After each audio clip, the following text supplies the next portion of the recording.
เจ้าขอทักทายสบายดีพ่อแม่พี่น้องในยามค่ำคืนเนาะมื้อนี้เป็นมื้อที่มีความสุขที่สุดเลยพี่น้องเป็นมื้อที่พ่อผู้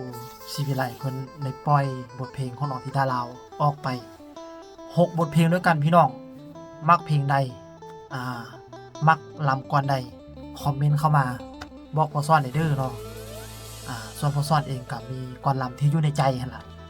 เป็นก่อนลำที่ฟังแล้วรู้สึกว่าอ่อนสอนมันเป็นความมักส่วนตัวนะก่อนลำก่อนนั้นนั่นก็คือเศร้ากาลสินธุ์สินวังเนาะที่มีท่อนลำเป็นเตยหัวดอนตาลบอกพี่น้องหรือว่าซิ่งดอนตาลนี่แหละทางฝั่งลาวทางฝั่งลาวของพวกเราจะบอกว่าเป็นซิ่งคอนสวรรค์ก็ว่าได้เนาะเป็นลำคอนสวรรค์แต่ว่าจะมาประยุกต์มาเป็นยุคใหม่อีกรอบนึงก็คือเป็นซิ่งคอนสวรรค์หรือว่าเตยหัวดอนตาลนั่นเองเนาะก่อนนั้นถือว่าเป็นก่อนที่พ่อซ่อนมักเป็นพิเศษเลยเนาะซึ่งเพลงเศร้ากาลสินธุ์สินวังนี่แหละถือว่าเป็นเพลงที่เฮ็ดให้พ่อซ่อนเองประทับใจที่สุดสำหรับพ่อแม่พี่น้องนี้มักก่อนลำก่อนใดของน้องธิดาลาวที่น้องในไทยทอดออกมาให้พี่น้องเฮารับชมรับฟังกันในมื้อนี้แปลว่าจุใจกันสุดๆเลยแล้วก็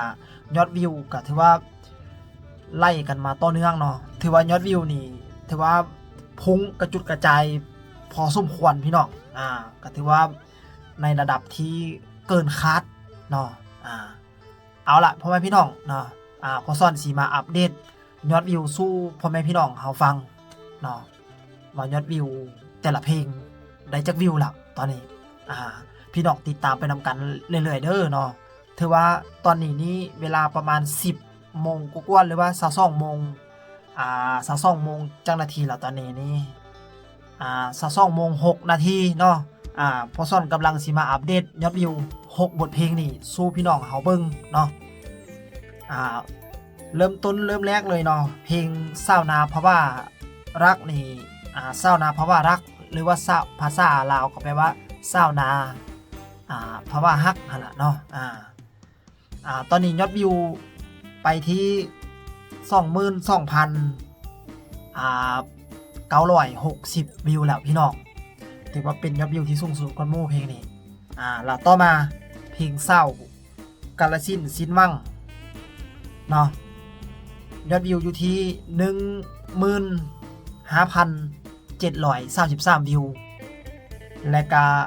ต่อมามีเพลงวอนพีมีรักเดียวยอดวิวอยู่ที่ 16,264 วิวและก็เพลงข้อแล้วบ่แต่งยอดวิวอยู่ที่ 12,672 วิวแล้วก็มาถึงเพลงนี้เนาะฟันหลายฟันรักเพลงนี้ถือว่ายอดวิวเป็นรองอันดับจากสาวนาภาวะรักไปอยู่ที่ 18,890 วิวแล้วก็อีกบทเพลงก็คือเพลงสุดท้ายก็เป็นเพลงเอกของแม่ฮันนี่เลยล่ะเพลงนี้น้ำตาล้นบนที่นอนเพลงนี้ยอดวิวไปที่ 12,592 วิวนะตอนนี้นะอัปเดตตอนนี้ก็คือ22โมง6นาทีพี่น้องแต่ว่ายอดวิวนี่กำลังจะไล่เลื่อนไปตลอดนั่นแหละให้พี่น้องเขารอท้าติดตามนำกันพอซ่อนสิพยายามอัปเดตข้อมูลข่าวสารเกี่ยวกับบ้านศิวิไลนี่แหละให้พี่น้องเขาฟังกันไปเนาะสำหรับเพลงฟันรักฟันหลายก็ถือว่ามื้อนี้น้องธิดาลาวได้เดินทางไปที่จังหวัดกาฬสินธุ์เพื่อไปหาพ่อดาวบันดอนซึ่งหลังจากปล่อยเพลงออกไปเรียบร้อยแล้วเนาะน้องและกับทีมงานได้เดินทางไปหาพ่อดาวบันดอนถึงบ้านถึงงานพ่อดาวบันดอนเลยไปห้องสดๆให้พ่อดาวบันดอนเขาฟังอยู่ที่บ้านเลยกับเพลงฟันรักพอเขาไปรับชมคลิป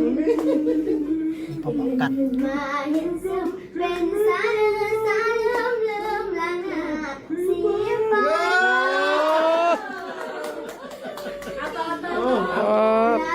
รักเขาจนหมดต้องรันทดนอนจาบันรักแต่เธอคนเดียวถูกมาเดียวสำคัญทุกคืนวันเฝ้าแอบมอง ให้จบเลยลูกให้จบเลยคุณตากำลังซื้อ หลับคืนนี้ฝันไปว่าพี่ไปนาเคียงคู่น้องไปไล่ควายด้วยกันจนตะวันแด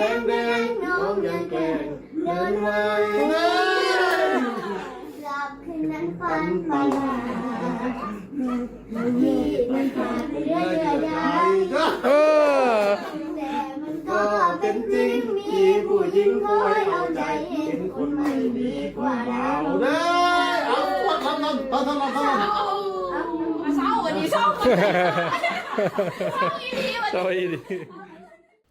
นี่ก็เป็นบรรยากาศที่อาจารย์ภูศิวิไลและก็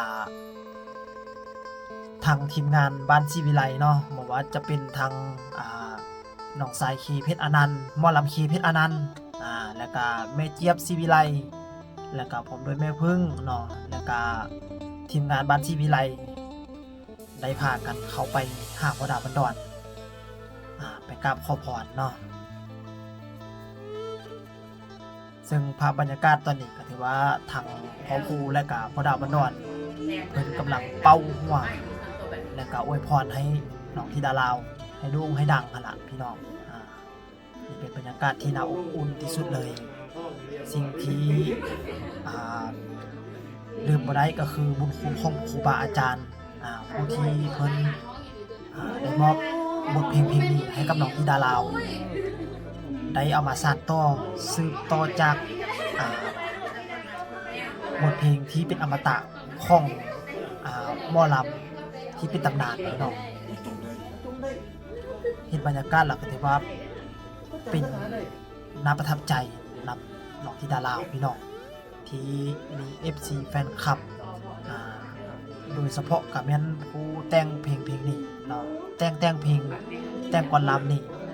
มอบให้กับน้องธิดาลาวนั่นก็คือพ่อดาวบันดอนนั่นเองเนาะเอาล่ะพี่น้องนี่ก็เป็นเรื่องราวที่พ่อซ่อนนำมาอัปเดตสู่พี่น้องเขาฟังนั่นก็คือยอดวิว6 บทเพลงด้วยกันเนาะพี่น้องเนาะมีเพลงสาวนาพระบารักเนาะแล้วก็เพลงสาวกาลสินธุ์สิ้นหวังเพลงที่3กับวันพี่มีรักเดียวเนาะแล้วก็เพลงที่4กับข้อแล้วบ่แต่งเพลงที่5กับน้ำตาล้นบนที่นอนแล้วก็เพลงสุดท้ายเนาะเป็นเพลงที่6ก็คือฝันร้ายฝันรักนั่นเองเนาะพี่น้องเนาะที่พ่อซ่อนได้หยิบยกมาอัปเดตสู่พี่น้องเขาฟังก่อนนอนในค่ำคืนนี้รอท้าลุ้นนำกันพี่น้องยอดวิวกำลังไล่ไปเรื่อยๆตอนนี้นะยอดวิวถือว่า